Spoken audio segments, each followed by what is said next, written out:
La psiquiatría forense es una especialidad o subespecialidad de la medicina legal. Se apoya en una parte de la medicina legal y por otra parte y básicamente en la especialización en psiquiatría que tiene que tener la persona que se dedique a ese tema. Un informe tiene una estructura formal de un enunciado de presentación de quiénes van a ser los peritos y los títulos que tienen al respecto. Un preámbulo que incluye también el objeto de la pericia, eso es algo muy importante. Es decir, lo que se pide al perito, que a veces no es todo lo que el perito entiende como parte de un diagnóstico, sino solamente una parte en lo que afecta al proceso judicial que se está siguiendo y que se va a efectuar. Por tanto, hay que ceñir la pericia a ese objetivo.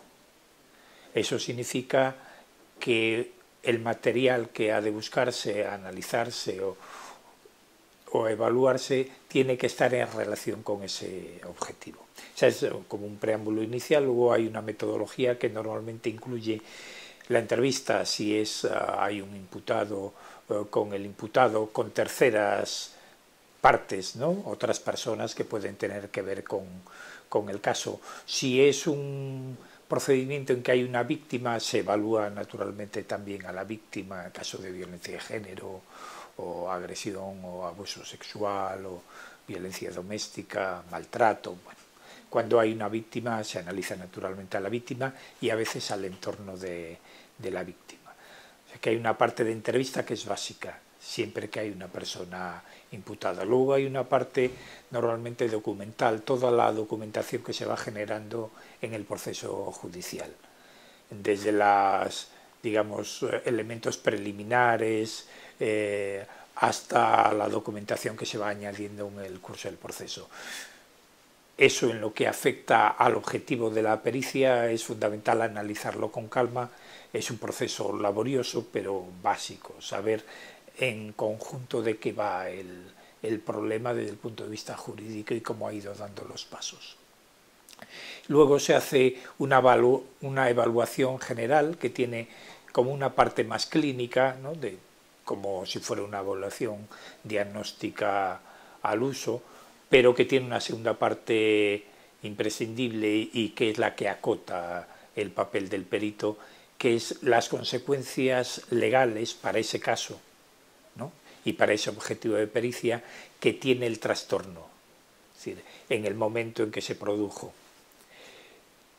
Entonces esa parte es básica, ¿no? Porque es la que permite que la última parte de la pericia, del informe pericial, establecer unas conclusiones sobre el caso, en qué medida, si es que es así, afecta a ese trastorno o patología a la persona en el momento en que se produce la acción que lleva al juicio y qué efecto entiende el perito que tiene sobre su capacidad de entender y de obrar, ¿no? Que son claves, digamos, un aspecto cognitivo, si conoce bien lo que hace, si lo entiende, ¿no? Y un aspecto volitivo, es decir, si lo hace no coaccionado, sino de forma voluntaria, ¿no? Eso es lo que puede, esos dos elementos son los que pueden estar afectados por la situación de alteración psíquica o de trastorno mental del perito. Con eso se concluye el informe pericial. Pero hay distinto tipo de dificultades. Quizá para los médicos que tenemos ejercicio clínico, es decir, que vemos pacientes, nuestra formación y nuestra dedicación es siempre de estar del lado del paciente, ¿no? Ayudar al paciente, intentar resolver su problema de salud, atenuarlo, recuperarlo si es que ha perdido capacidades, es decir, siempre a favor de conseguir el máximo beneficio para el paciente. Aquí hay que cambiar un poco la óptica y a veces cuesta, que es que ahí estamos como evaluadores neutrales. No estamos a favor ni en contra de la persona que puede ser objeto del proceso judicial, sino que tenemos que adoptar una posición neutral. Eso es importante que lo sepa el perito y que adopte esa actitud, y a veces no es fácil, la tendencia es a veces a ayudar, y aquí se trata de ser lo más neutral posible. Y segundo, debe saberlo también la persona peritada.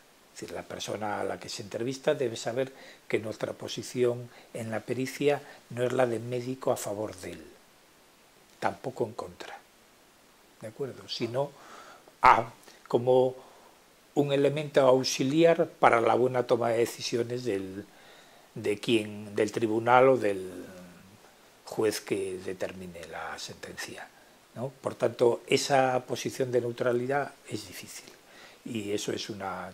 La otra dificultad habitual es que vemos a la persona bastante tiempo, o algún tiempo cuando menos, después de que han sucedido los hechos. Por tanto, no lo vemos próximo al momento de los hechos. Y han pasado, en ese intervalo, normalmente muchas cosas. Se han tomado decisiones judiciales, la persona ha sido o no objeto de medidas, a lo mejor de una prisión provisional o de otro tipo de medidas, ha podido elaborar de otra manera lo sucedido. Es decir, que la distancia entre el momento que sucede y el momento que se perita, cuanto más larga, más difícil es de acercarnos a lo que se nos pide en la pericia. Es qué pasaba con esa persona y en qué medida pudo influir en él en el momento en que sucedieron los hechos, no en el momento que nosotros lo peritamos, ¿no? Eso es una dificultad técnica muy, muy importante y que hay que tenerla en cuenta. Una dificultad también importante es la enorme cantidad a veces de documentación general que se produce dentro de un proceso, y analizarla con el debido cuidado y ordenarla a efectos de una pericia técnica a veces es una complicación importante, ¿no?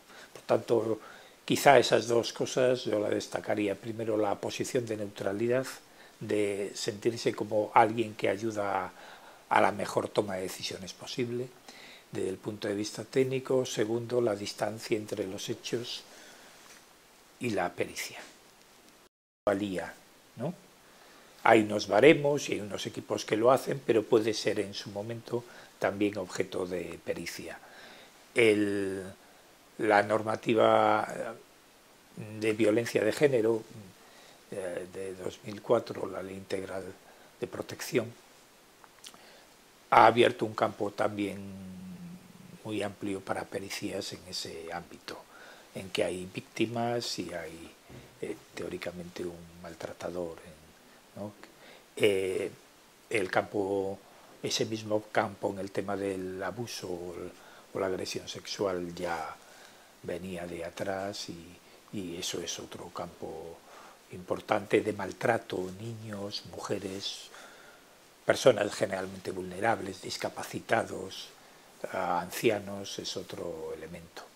Incluso en el campo de los tratamientos psiquiátricos, algunas medidas como el internamiento involuntario o la sujeción, ¿no?, física, son medidas que pueden ser objeto en su caso de pericia. Es decir, el campo es tanto como abarque la legislación y haya una persona o terceros afectados y se entienda por el juez o por las partes que esa persona o los afectados tienen algún problema psíquico que deba ser evaluado y que pueda influir en la determinación judicial posterior. Hay más a largo plazo y más a corto plazo, creo yo. Hay una necesidad existente ya y sobre la que hay consenso de que es un ámbito, el de la psiquiatría forense y legal, en el que hay un déficit de formación en los distintos especialistas médicos. Es decir, que es un área que no se ha cuidado lo suficiente. Por tanto, es un área a mejorar en la formación general de cualquier especialista y, por supuesto, es necesario que haya especialistas que, aunque no se dediquen en exclusiva, al menos dediquen una parte significativa de su tiempo y de su formación a formarse en esta tarea. Por tanto, tema de formación general y tema de formación específica, yo creo que eso es una necesidad ya. Es necesaria que haya, yo creo que la máxima colaboración entre todos aquellos peritos que intervienen, cuando intervienen varios. La pericia es una actividad frecuentemente interdisciplinar, requiere la colaboración de un psicólogo, de informe social, bueno, de distintos profesionales, que aunque son tareas que pueden asumir a lo mejor uno de ellos en solitario, mejoran si se combina las competencias de cada uno de los especialistas y se puede hacer de una manera integrada. Por tanto, fomentar la interdisciplinaridad es clara, fomentar la colaboración entre la medicina forense general y los peritos especialistas es otro ámbito de mejora importante y necesaria. Finalmente, creo que es muy importante abrir una línea de investigación en este campo. Todo lo que aumente de conocimiento cualquiera de las disciplinas que maneja un psiquiatra forense, en este caso, debe ser incorporado de inmediato con las debidas adaptaciones a la peritación que se haga de los casos. Por tanto, investigar en cualquiera de los campos va a ser secundariamente beneficioso para la medicina, y hacer investigación específica sobre cómo funcionan los procesos de pericia, porque ahí sí que hay un gran campo de mejora en la calidad de las pericias.